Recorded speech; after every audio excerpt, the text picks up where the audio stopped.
अब अगला पॉइंट आ जाता है अखिल भारतीय सेवाओं के बाद कि अभी तक महिलाओं को भारत में वोट देने का अधिकार प्राप्त नहीं था, लेकिन भारत में सबसे पहले महिलाओं को वोट देने का अधिकार कब प्राप्त हुआ या महिलाओं को वोट देने का अधिकार कब दिया गया? तो 1919 के भारत शासन अधिनियम में दिया गया। एक क्वेश्चन और पूछा जाएगा कि विश्व में ऐसा पहला कौन सा देश है जो महिलाओं को मताधिकार जिसने दिया? तो विश्व का प्रथम देश न्यूजीलैंड है। ऑस्ट्रेलिया के बगल में न्यूजीलैंड है, छोटा सा देश, जो महिलाओं को मताधिकार देने वाला विश्व का प्रथम देश था। भारत में महिलाओं को मताधिकार कब दिया गया? तो 1919 के भारत शासन अधिनियम से दिया गया। तो आपको 1919 के भारत शासन अधिनियम में कितने पॉइंट मैंने बेटा पढ़ाए? 4 पॉइंट। उन्हीं 4 पॉइंटों को याद करना होगा। पहला, प्रांतों में द्वैध शासन की शुरुआत की गई। दूसरा पॉइंट क्या बताया मैंने? अखिल भारतीय सेवाओं की शुरुआत की गई। अखिल भारतीय सेवाएं कितनी? 2 पहले थी मूल संविधान में, अब कितनी हो गई? 3। IAS हो गया, IPS हो गया, IFS हो गया। IFS का गठन कब किया गया? 1966 में किया गया। मंत्रालय क्या है? पर्यावरण एवं वन मंत्रालय है। उसके बाद यहाँ लास्ट में महिलाओं को मताधिकार दिया गया। मताधिकार, विश्व में पहला ऐसा कौन सा देश है जो महिलाओं को मताधिकार जिसने दिया? तो वो था न्यूजीलैंड। न्यूजीलैंड महिलाओं को मताधिकार देने वाला प्रथम देश बन गया। ठीक, और बस 2 ही 3 पॉइंट आपको यहाँ पे 1919 के भारत शासन अधिनियम में याद करने होंगे। और केंद्र में द्विसदनीय विधायिका का गठन किया गया। अब लास्ट में आ जाते हैं, वेरी वेरी मोस्ट इंपॉर्टेंट है, जिसे कहते हैं 1935 का भारत शासन अधिनियम। 1935 का भारत शासन अधिनियम। एक ही क्लास में हम आ जाएंगे सीधा, आजाद देश आजाद हो जाएगा। 1935 ईस्वी का भारत शासन अधिनियम। 1935 ईस्वी के भारत शासन अधिनियम में सीधा स्टार्टिंग करेंगे। पहला पॉइंट हो जाएगा, केंद्र में द्वैध शासन की शुरुआत की गई, अर्थात केंद्र में द्वैध शासन की शुरुआत की गई। शासन की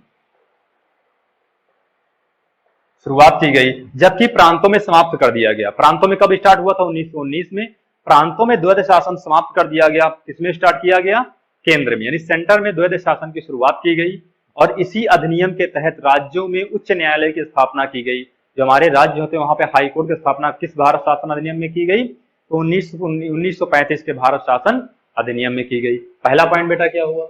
वेरी इंपॉर्टेंट, केंद्र में द्वैध शासन की शुरुआत की गई, प्रांतों में समाप्त कर दिया गया। दूसरा पॉइंट, राज्यों में उच्च न्यायालय की स्थापना की गई, यानी जितने भी राज्य वहां पे हाई कोर्ट की स्थापना किस अधिनियम में की गई? तो 1935 के भारत शासन अधिनियम में की गई। इसी अधिनियम के तहत फेडरल कोर्ट अर्थात संघीय न्यायालय, फेडरल कोर्ट समझते हैं, संघीय न्यायालय, संघीय न्यायालय इसको इंग्लिश में बोलते हैं फेडरल कोर्ट। संघीय न्यायालय की स्थापना कब की गई? इसी अधिनियम के तहत भारत में संघीय न्यायालय की स्थापना 1 अक्टूबर 1937 ईस्वी को की गई। तो डेट भी वेरी वेरी इंपॉर्टेंट है, याद रखना होगा। संघीय न्यायालय की स्थापना की गई, तो बेटा कब की गई? 1 अक्टूबर 1937 को। ये वेरी वेरी मोस्ट इंपॉर्टेंट, यानी भारत में संघीय न्यायालय की स्थापना किस भारत शासन अधिनियम में की गई? तो 1935 के भारत शासन अधिनियम में की गई। कब की गई? तो 1 अक्टूबर 1937 ईस्वी को की गई। यहाँ पे क्वेश्चन 2 तरीके से पूछता है कि किस अधिनियम के तहत भारत में संघीय न्यायालय की स्थापना की गई। ऑप्शन दोनों रखेगा, 1935 भी रखेगा, 1937 भी। तो वहां पे आपको टिक करना होगा 1935। बेटा भारत शासन अधिनियम तो 1935 में आया ना, लेकिन कोई भी कोर्ट स्थापित की जाएगी, बहुत बड़ी कोर्ट होगी, उसका इंफ्रास्ट्रक्चर डेवलपमेंट करने में समय लगेगा, तो 2 साल का समय लगेगा। पूछेगा कि भारत में संघीय न्यायालय की स्थापना किस वर्ष की गई, तो ये याद रखना 1937 को ऑप्शन को टिक करना, 35 को नहीं करना। 35 में भारत शासन अधिनियम में अधिनियम पारित, अध्यादेश पारित किया गया, लेकिन उसकी स्थापना कब की गई? 1937 में, डेट सहित 1 अक्टूबर 1937 को। और जिसके मुख्य न्यायाधीश कौन थे? संघीय न्यायालय के, ये भी याद रखना होगा, मुख्य न्यायाधीश वेरी वेरी इंपॉर्टेंट, तो मॉरिस गोयर थे। मुख्य न्यायाधीश कौन थे बेटा? तो मॉरिस गोयर थे, यानी कि मुख्य न्यायाधीश का नाम क्या है? मॉरिस गोयर। तो संघीय न्यायालय की स्थापना कब की गई? 1 अक्टूबर 1937 ईस्वी को की गई। इसके मुख्य न्यायाधीश सर मॉरिस गोयर साहब थे। ये मॉरिस गोयर क्या थे? संघीय न्यायालय के मुख्य न्यायाधीश थे। तो 3 पॉइंट यहाँ पे याद रखने होंगे। पहला पॉइंट, केंद्र में द्वैध शासन की शुरुआत की गई, प्रांतों में समाप्त कर दिया गया। दूसरा पॉइंट, संघीय न्यायालय की स्थापना की गई। संघीय न्यायालय की स्थापना 1 अक्टूबर 1937 ईस्वी को की गई, जिसके मुख्य न्यायाधीश मॉरिस गोयर साहब थे। राज्यों में उच्च न्यायालय की स्थापना की गई, अर्थात जितने भी राज्य हुआ करते थे वहां पे हाई कोर्ट या उच्च न्यायालय की स्थापना कब की गई, तो 1935 के भारत शासन अधिनियम में की गई। यही 3-4 पॉइंट आपको 1935 के भारत शासन अधिनियम में केवल याद करने हैं बेटा, और को बहुत सारी चीजें याद नहीं करनी। इतना मैंने पढ़ा है, एग्जाम ओरिएंटेड है, इतना ही पढ़ना है। हम कहां से चले थे, 1773 से चले थे, 1935 पर आ गए। अब बात करते हैं कि भारत में संविधान सभा की मांग, लिखित संविधान की मांग किस मिशन में की गई थी, वो मिशन याद करना होगा, वही वेरी वेरी मोस्ट इंपॉर्टेंट है। 1935 की बात यहाँ समाप्त करते हैं, उसके बाद आ जाते हैं संघीय न्यायालय की बात भी हो गई। एक परिवर्तन इसमें और किया गया, केंद्र और राज्यों के मध्य, यानी केंद्र और राज्यों के मध्य शक्तियों का स्पष्ट बंटवारा किया गया इसी शासन में, 1935 के भारत शासन अधिनियम में। तो केंद्र और राज्यों के मध्य शक्तियों का जो स्पष्ट बंटवारा किया गया, उसमें पहला विषय था संघ सूची, अच्छा जो केंद्र सरकार के अंडर में काम करती है। दूसरा जो विषय था वो क्या था, राज्य सूची, और तीसरा जो था समवर्ती सूची। समवर्ती सूची का बेटा तात्पर्य होता है, अर्थात जिसमें केंद्र और राज्य दोनों या संघ और राज्य दोनों के विषय शामिल होते हैं, उसे समवर्ती सूची कहा जाता है। अर्थात केंद्र सरकार राज्य सरकार दोनों उस विषयों पर काम कर सकती है। जो संघ सूची में विषय शामिल होंगे उन पे केंद्र सरकार कानून बना सकती है, जो राज्य सूची में शामिल होंगे उन पे केवल राज्य सरकार स्टेट गवर्नमेंट ही कानून बना सकती है, और जो समवर्ती सूची के विषय होंगे उस पे केंद्र सरकार और राज्य सरकार दोनों मिलकर के काम करेंगी, दोनों मिलकर के कानून या अध्यादेश जारी कर सकती है, पारित कर सकती है। ठीक, ये भी 1935 में ही याद करना होगा। फिर उसके बाद आ जाते हैं कि लिखित संविधान देने की बात किस मिशन में की गई थी। तो भारत को सबसे पहले लिखित संविधान देने की बात किस मिशन में की गई, क्रिप्स मिशन में की गई। यानी लिखित संविधान, भारत को सबसे पहले लिखित संविधान देने की बात किस मिशन में की गई, मिशन का नाम बेटा याद रखना होगा। किस मिशन में, तो क्रिप्स मिशन में। यानी क्रिप्स मिशन में सबसे पहले भारत को एक लिखित संविधान देने की बात कही गई थी कि हमारा देश को लिखित संविधान कब दिया जाएगा, तो 1942 में आया था, इसका नाम था क्रिप्स मिशन। लेकिन ये पारित नहीं हो सका, ये आगे जारी नहीं रह सका। क्रिप्स मिशन के बाद सीधे आ जाते हैं कि हमारी संविधान सभा का गठन किस मिशन के आधार पर किया गया था। हमारी संविधान सभा का गठन कैबिनेट मिशन के आधार पर हमारी संविधान सभा का गठन किया गया। अब आ जाते हैं कैबिनेट मिशन के बारे में थोड़ी जानकारी ले लेते हैं। अर्थात कैबिनेट मिशन के आधार पे, और कैबिनेट मिशन बेटा कब आया था, तो 1946 में, ठीक 4 साल बाद क्रिप्स के। कैबिनेट मिशन, कैबिनेट मिशन के आधार पे किसका गठन किया गया, संविधान सभा का। इसके पहले सदस्यों की जानकारी ले लेते हैं। तो उसके सदस्य कौन थे, सर पैथिक लॉरेंस, पहले सदस्य का नाम था सर पैथिक लॉरेंस। दूसरे एबी अलेक्जेंडर साहब थे, और जो तीसरे और अंतिम सदस्य थे उनका नाम था sir Pethick Lawrence, A B Alexander एवं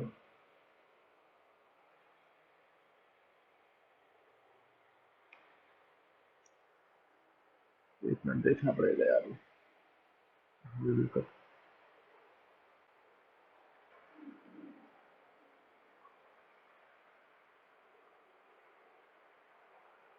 और लास्ट में सबसे नाम होगा सर स्टेफोर्ड क्रिप्स।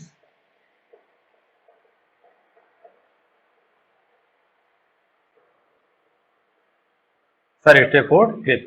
यानी कैबिनेट मिशन के आधार पे हमारी संविधान सभा का गठन किया गया, और कैबिनेट मिशन के सदस्यों का नाम वेरी वेरी मोस्ट इंपॉर्टेंट है, वो आपको याद होना चाहिए।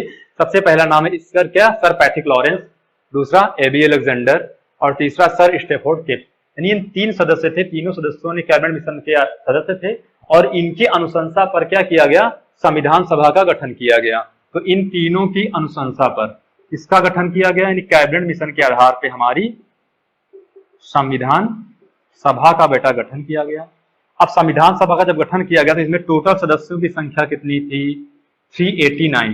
यानी संविधान सभा में पूछता है क्वेश्चन कि टोटल कितने सदस्य थे, 389। अब इनमें से हम पहले जान लेते हैं कौन सदस्य कितने थे। 389 में से 292 ये कहां से थे, तो ये थे ब्रिटिश प्रांतों से।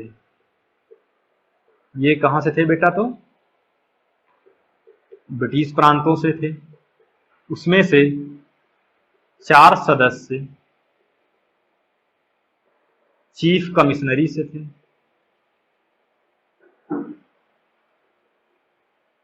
और बचते हैं 93 सदस्य, वो थे देसी रियासतों से।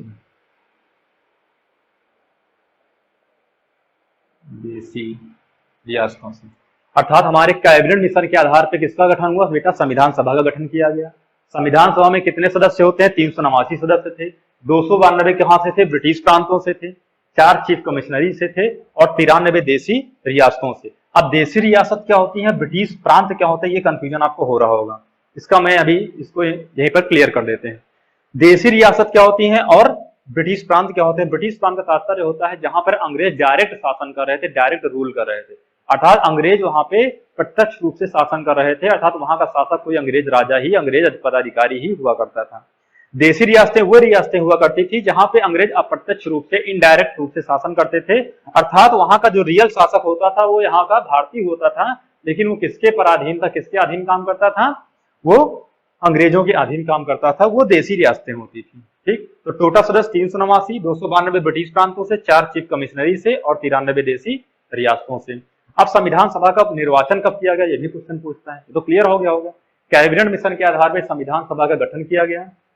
ये सारी चीजें आपको क्लियर हो गई। अब पूछते हैं संविधान सभा का निर्वाचन कब किया गया। यही नीचे हम लिख देते हैं थोड़ा सा और उसको इरेज करके। संविधान सभा का निर्वाचन की बात करते हैं कि संविधान सभा का निर्वाचन कब किया गया। तो संविधान सभा का निर्वाचन बेटा जुलाई 1946 में, 1946, यानी संविधान सभा का निर्वाचन जुलाई 1946 में किया गया। जब निर्वाचन हो जाएगा तो इसका गठन भी किया जाएगा। गठन कब किया गया? उसी वर्ष किया गया, बस नवंबर का महीना था, नवंबर 1946 को किया गया। पहले निर्वाचन होगा, बाद में गठन होगा, फिर जुलाई 1946 आ जाएगा, फिर नवंबर 1946। ठीक, संविधान सभा का निर्वाचन 1946 में किया गया, गठन नवंबर 1946 में किया गया। अब संविधान सभा की हम बैठक की बेटा बात कर लेते हैं। संविधान सभा की पहली बैठक कब हुई, दूसरी बैठक कब हुई और तीसरी बैठक कब हुई? तो संविधान सभा की यहाँ प्रथम बैठक की बात कर लेते हैं। जो बैठक हुई ये वेरी वेरी इंपॉर्टेंट है। संविधान सभा की प्रथम बैठक होती है 9 दिसंबर 1946 को। 9 दिसंबर 1946 को। सभी बैठकों में 2-2 दिनों का अंतर होगा बस, और जिसके अस्थायी अध्यक्ष इस बैठक के, यहीं पर हम लिख लेते हैं, अस्थायी अध्यक्ष बनाए गए थे, जिनका नाम था अस्थायी अध्यक्ष डॉक्टर सच्चिदानंद सिन्हा साहब थे। यानी कि डॉक्टर सच्चिदानंद सिन्हा क्या थे? अस्थायी अध्यक्ष बनाए गए। तो प्रथम बैठक बेटा कब हुई? 9 दिसंबर 1946 ईस्वी को की गई। इसके स्थायी नहीं थे, अस्थायी अध्यक्ष डॉक्टर सच्चिदानंद सिन्हा को बनाया गया। अब दूसरी बैठक आ जाते हैं। द्वितीय बैठक कब हुई? तो द्वितीय बैठक, डेट याद रखना है, ठीक 2 दिन बाद 11 दिसंबर 1946 को हुई, और जिसके स्थायी अध्यक्ष कौन बनाए गए? संविधान सभा के स्थायी अध्यक्ष हमेशा याद रखना, पंडित जवाहरलाल नेहरू, यानी पीटी नेहरू को क्या बना दिया गया? स्थायी अध्यक्ष बना दिया गया। 2 दिन के लिए अध्यक्ष कौन थे? डॉक्टर सच्चिदानंद सिन्हा थे, जो कि अस्थायी रूप से बनाए गए थे। इनका स्वास्थ्य सही न होने के कारण स्थायी रूप से अध्यक्ष किसको बना दिया गया? पीटी नेहरू को बना दिया गया। फिर बात होती है तृतीय बैठक की। तृतीय बैठक भी ठीक उसके 2 दिन बाद होगी, द्वितीय बैठक की। इसकी डेट क्या होगी? 13 दिसंबर 1946। 13 दिसंबर 1946 को तृतीय बैठक हुई, और इसी बैठक में क्या लाया गया बेटा? एक वेरी इंपॉर्टेंट टॉपिक है जिसका नाम है उद्देश्य प्रस्ताव, जो आपके संविधान की आगे चल के उद्देश्य का या प्रियम्बल बनेगी। उद्देश्य प्रस्ताव लाया गया, और उद्देश्य प्रस्ताव किसके द्वारा लाया गया? तो पीटी नेहरू के द्वारा लाया गया। पीटी नेहरू के द्वारा क्या लाया गया? उद्देश्य प्रस्ताव लाया गया। और इस उद्देश्य प्रस्ताव को स्वीकृति कब दी गई? स्वीकृति किस डेट को मिली, यह भी क्वेश्चन पूछा गया है।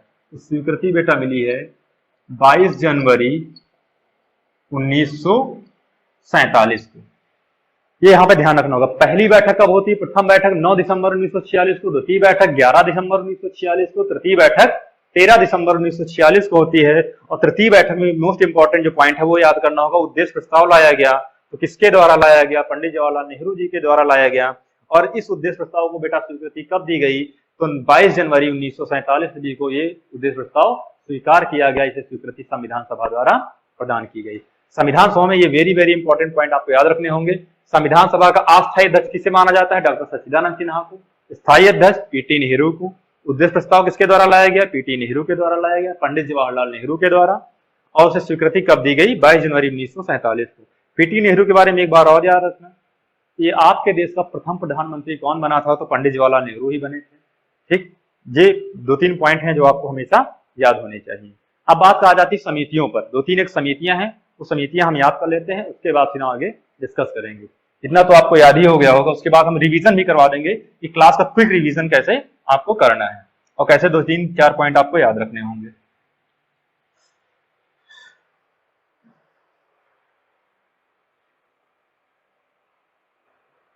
सबसे मोस्ट इंपॉर्टेंट समिति है जिसका नाम है संवैधानिक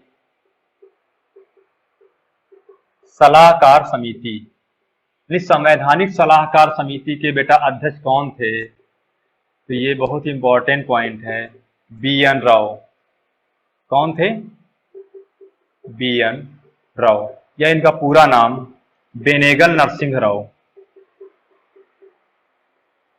बेनेगल नरसिंह राव थे। यानी कि पूछा जाएगा संवैधानिक सलाहकार समिति का अध्यक्ष कौन था? बी.एन. राव थे। इनका पूरा नाम क्या? बेनेगल नरसिंह राव। यानी बेनेगल नरसिंह राव ऐसा पॉइंट होता है जिसे 20 बार क्वेश्चन पूछा गया है। बस इतना है कि संवैधानिक सलाहकार समिति के अध्यक्ष कौन थे? तो बी.एन. राव थे, बेनेगल नरसिंह राव थे।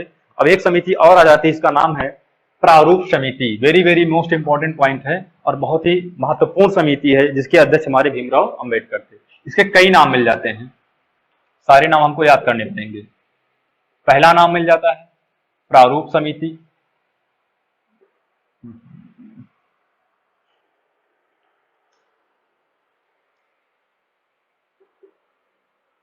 प्रारूप समिति,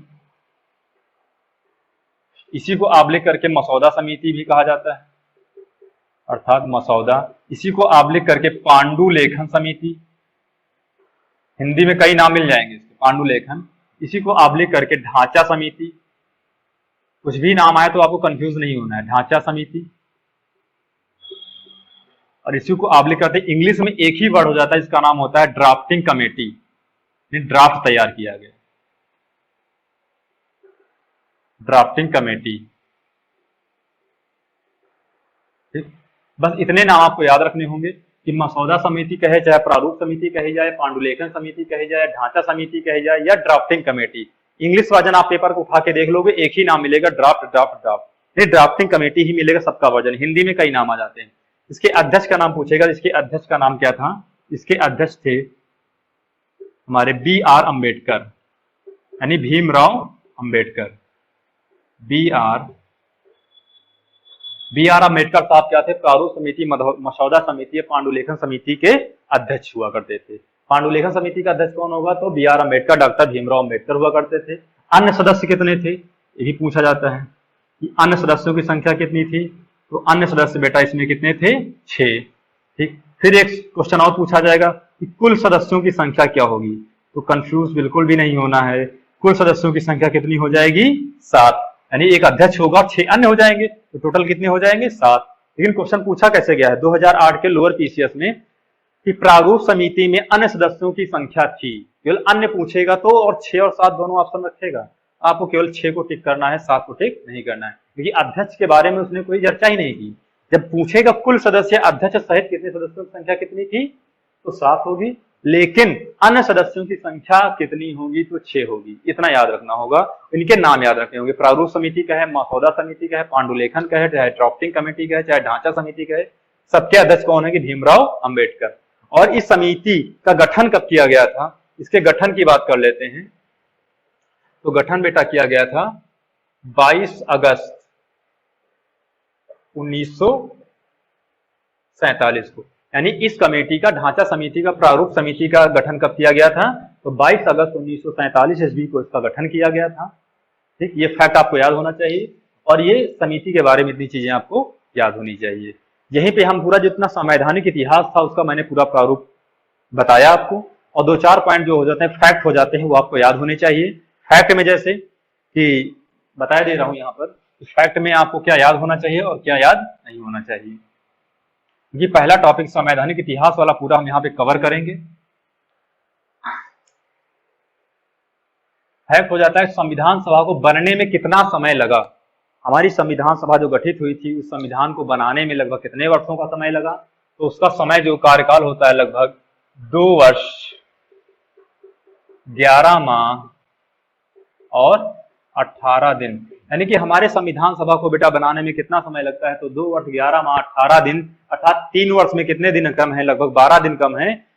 तो यानी कि लगभग 3 वर्ष। अगर ऑप्शन में आ जाए लगभग 3 वर्ष तभी ऑप्शन सही टिक मार देना। ठीक, फिर दूसरा पॉइंट आ जाता है कि हमारे संविधान को बनने में कितना पैसा खर्च हुआ। जो संविधान सभा के सदस्य थे उन्होंने कितने रुपए का चाय पानी नाश्ता किया, कितने 5 स्टार होटलों में बैठ करके कितने रुपए का नुकसान देश का किया। तो हमारे संविधान सभा को बनाने में लगभग 63,96,729 रुपए का व्यय हुआ। यानी इतना रुपया लगभग खर्च हो गया। लगभग किसके बराबर है, ये 64 लाख के बराबर है। यानी हमारे संविधान सभा को बनाने में कितने रुपए का खर्च हुआ, 63,96,729 रुपए का व्यय हुआ। जब हमारा संविधान बनाया गया था तो मूल संविधान में, यानी कि मूल संविधान में बेटा लगभग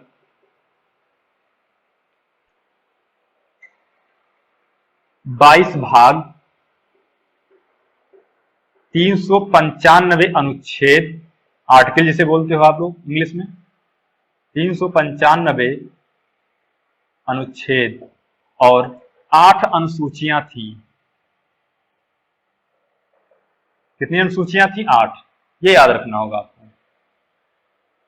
जब हमारा मूल संविधान का निर्माण किया गया था उसमें 22 भाग थे, 395 अनुच्छेद थे और 8 अनुसूचियां थी।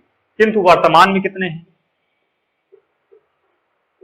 वर्तमान में हमारे ये संख्या बढ़कर के कितनी हो गई, 25। यानी भाग कितने हो गए, 25। ये संख्या बराबर उतनी ही रहेगी। आर्टिकल कितने हैं, 395, ये सेम रहेगा आपका। अनुच्छेद और अनुसूचियों की संख्या बढ़कर कितनी हो गई, 12। यानी अनुसूची कितनी हो गई, 12। ये आपको ध्यान रखना होगा। यही 2-3 पॉइंट है जो फैक्ट है, आपको याद करना होगा। संविधान को बनाने में समय कितना लगा, 2 वर्ष 11 माह 18 दिन का समय लगा। संविधान पर हमारे कितने रुपए का व्यय हुआ, तो 63,96,729 रुपए का व्यय हुआ। मूल संविधान में 22 भाग थे, 395 अनुच्छेद थे, 8 अनुसूचियां थी। वर्तमान में हमारे 25 भाग है, 395 अनुच्छेद हैं और 22 अनुसूचियां ही शामिल की गई है। यानी इतनी चीजें हमारे यहाँ संविधान में शामिल की गई हैं और इतने ही चीज आपको याद करनी होगी। 1-2 पॉइंट और याद करने होंगे कि संविधान के बारे में, जैसे कि बनने में 2 ये पॉइंट तो हो ही गए आपके पास, लगभग कितना अनुच्छेद होता है, और संविधान के जो छुटपुट पॉइंट होंगे और आपको भी एक अलग क्लास में उसका डिस्कस कर लिया जाएगा। लेकिन संवैधानिक इतिहास जितना मैंने पढ़ा दिया, इसमें से इतना ही क्वेश्चन पूछा जाता है। एग्जाम ओरिएंटेड मैंने पढ़ाया है, फालतू की कोई भी चीज मैंने यहाँ पे डिस्कस नहीं की है। अब हम यहाँ पे क्विक रिवीजन कर लेते हैं कि जब हमने क्लास स्टार्ट की थी 1773 से, तो आज तक 1950 तक हमने कौन कौन सी चीजें पढ़ी हैं और क्या क्या चीजें हमने संविधान के बारे में जाना है। तो सबसे पहले स्टार्ट कर लेते हैं क्विक रिवीजन में से। आप लोग तैयार हो जाइए। 1773 का रेगुलेटिंग एक्ट, इसमें पहला परिवर्तन क्या किया गया, बंगाल के गवर्नर का पद समाप्त करके बंगाल के गवर्नर जनरल में कर दिया गया। बंगाल का जो अंतिम गवर्नर होगा वही बंगाल का प्रथम गवर्नर जनरल होगा, अर्थात वारेंट हेस्टिंग्स हुआ करता था।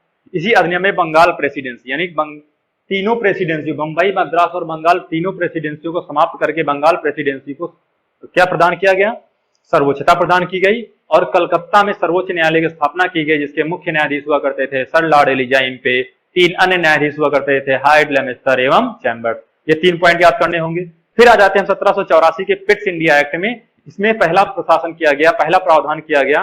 पहली बार भारत में दोहरे शासन की शुरुआत की गई। पहली बार भारत में दोहरे शासन की शुरुआत कब की गई, 1784 में। बोर्ड ऑफ कंट्रोल किसकी देखभाल करेगा, कंट्रोल करेगा, राजनीतिक मामलों की। कोर्ट ऑफ डायरेक्ट किस मामले की देखभाल करेगा, तो वो किसकी करेगा, व्यापारिक मामलों की देखभाल करेगा। फिर आ जाएंगे हम किसमें, 1793 के चार्टर एक्ट में। चार्टर एक्ट में क्या किया गया, जो नियंत्रण बोर्ड के सदस्य थे और कर्मचारी थे उनके वेतन आदि को भारतीय राजस्व में से देने का प्रावधान किया गया। फिर आ जाते हैं 1813 के चार्टर एक्ट में। इसमें क्या किया गया, पहला परिवर्तन, भारतीय शिक्षा पर 1 लाख रुपए खर्च करने का प्रावधान किया गया। 3 पॉइंट है याद करने हैं। भारतीय शिक्षा पर 1 लाख रुपए खर्च करने का प्रावधान किया गया। दूसरा पॉइंट इन्होंने क्या किया बताइए आप लोग, भारतीय शिक्षा पर 1 लाख तो मैंने बता दिया। दूसरा पॉइंट, ईसाई धर्म का प्रचार प्रसार किया गया। और एक लास्ट पॉइंट क्या किया गया, 1813 के, यानी कंपनी के व्यापारिक एकाधिकार को आंशिक रूप से समाप्त कर दिए गए, चाय और चीन को छोड़ करके। फिर आ जाते हैं 1833 के चार्टर एक्ट में, यानी कंपनी के व्यापारिक एकाधिकार पूर्ण रूप से समाप्त हो जाते हैं, चाय और चीन वाले व्यापार भी समाप्त। दूसरा पॉइंट, मौलिक अधिकारों के पहली बार लक्षण किसमें दिखाई दिया? 1833 के चार्टर एक्ट में, अर्थात धर्म, मूल, वंश, जाति एवं जन्मस्थान के आधार पर किसी के साथ किसी प्रकार का भेदभाव नहीं किया जाएगा। फिर लास्ट में आ जाते हैं कि मौलिक अधिकार, बंगाल के गवर्नर जनरल का पद समाप्त करके इंडिया के गवर्नर जनरल में परिवर्तित कर दिया गया। बंगाल का अंतिम गवर्नर जनरल कौन होगा? Lord William Bentinck. Bengal India का पहला गवर्नर जनरल कौन होगा? Lord William Bentinck. बंगाल का प्रथम गवर्नर जनरल कौन होगा? तो ये याद रखना होगा, आपको 1773 में बताया था, वारेन हेस्टिंग्स। बंगाल का अंतिम governor general Lord William Bentinck. India का प्रथम governor general Lord William Bentinck. उसके बाद आ जाते हैं 1853 के चार्टर एक्ट में। इसमें एक बात मैंने आपको बताई थी कि नियंत्रण बोर्ड सदस्यों एवं कर्मचारियों की जो भर्ती होती थी वो किस पे? प्रतियोगी परीक्षाओं के आधार पर भर्ती होने लगी लोक सेवाओं में, अर्थात नामजदगी के सिद्धांत को समाप्त कर दिया गया। फिर आ जाते हैं ताज का शासन, क्राउन का शासन 1858 के भारत शासन अधिनियम में, यानी शासन सीधे क्राउन के हाथों में चला गया। भारतीय मामलों की देखभाल करने के लिए ब्रिटिश संसद में एक भारत मंत्री की स्थापना कर दी गई। तीसरा काम क्या किया गया? भारत मंत्री की स्थापना कर दी गई। उसके बाद फिर सीधे आ जाते हैं 1861 के भारत शासन अधिनियम में, वायसराय को अध्यादेश जारी करने की शक्ति प्रदान की गई। राष्ट्रपति को अपने संविधान में किस आर्टिकल में है? तो 123 में। और राज्यपाल को किसमें है बेटा? 213 में दिया गया है यह अधिकार। फिर आ जाते हैं 1892 के भारत शासन अधिनियम में, यानी विधायी परिषदों में भारतीयों को सबसे पहले प्रवेश कब दिया गया? 1892 के भारत शासन अधिनियम में। उसके बाद फिर आ जाते हैं एक दूसरा पॉइंट, इसमें बजट पर प्रश्न पूछने का आंशिक अधिकार इसी अधिनियम में दिया गया, अर्थात पूरक प्रश्न और सार्वजनिक हित के प्रश्न नहीं पूछे जा सकते थे। फिर लास्ट में आ जाते हैं 1909 के भारत शासन अधिनियम, अर्थात मार्ले मिंटो का सुधार। मार्ले मिंटो के सुधार में क्या होता है?